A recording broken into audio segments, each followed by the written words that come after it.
Bonjour à tous, est-ce que vous êtes prêts? Accrochez-vous, on met le cap ensemble complètement à l'est. Aujourd'hui, une méthode originale et unique en France pour apprendre les langues vivantes, l'hypnose. La promesse est alléchante. En 40 heures de cours, vous pouvez vous débrouiller en anglais, en allemand et même en chinois. Alors comment ça marche? Direction Metz pour la démonstration.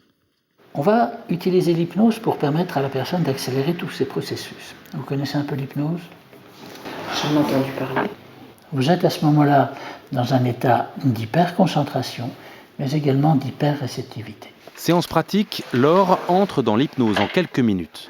Vous avez senti que cette main s'est faite plus légère, a commencé à quitter le contact avec la coudoir du fauteuil. Puis cet expert comptable répète des phrases en anglais, pleinement concentré dans l'apprentissage. To bring cheese into this country. To bring things Into this country. into this country.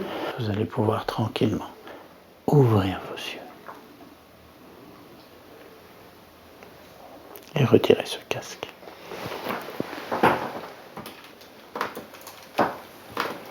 Je n'écoute que la voix de monsieur, en fait. J'ai l'impression d'être dans une bulle. Là, les personnes vont se mettre à parler de façon très, très facile, très aisée, même s'il subsiste des erreurs de syntaxe ou de grammaire. Une fois qu'on parle, corriger n'est plus un problème. Alors que vouloir faire d'emblée une phrase grammaticalement correcte devient quelque chose qui va freiner l'apprentissage.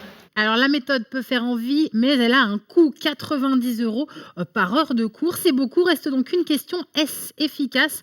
Les résultats sont-ils à la hauteur de la promesse? Pour la réponse, nous sommes allés voir une prof d'anglais et un ancien élève. Voici leur avis.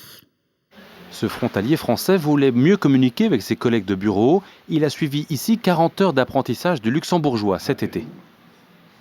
Globalement, en une semaine, on arrive quand même à un niveau qui permet d'avoir un minimum de dialogue et surtout de comprendre aussi pas mal de choses. Et après, chacun doit travailler pour continuer à essayer d'apprendre. Et là, il n'y a pas de miracle, hein, c'est comme pour tout, il faut essayer de travailler. Professeure d'anglais en classe préparatoire, Elisabeth connaît cette technique d'apprentissage, mais elle tient à la nuancer. Pour moi, l'apprentissage d'une langue est indissociable de sa pratique. Et de sa pratique dans une démarche de communication et dans une démarche d'interaction. Et voilà, donc c'est une approche intéressante. Une première base, éventuellement, un premier contact en tout cas, ou un regard, une première familiarisation avec des sons peut-être. Des réserves que Pascal Dilly entend régulièrement, mais il s'appuie sur son expérience. On va prendre en compte les rythmes de fonctionnement cérébraux en matière d'apprentissage. Il faut toujours rester très simple quand on parle du fonctionnement cérébral, mais sur ces aspects-là, on commence à connaître quand même pas mal de choses. Et l'expérience qui est la nôtre aussi nous permet aussi d'avancer un certain nombre de certitudes en la matière. Si vous êtes tenté, sachez qu'après Metz, l'initiateur de la méthode a créé 2 autres agences, l'une à Paris, l'autre en Suisse. Alors, tchuss, goodbye, au revoir. Vous le voyez, on en apprend aussi grâce à Complètement à l'Est et c'est à revoir 24 heures sur 24 sur Facebook.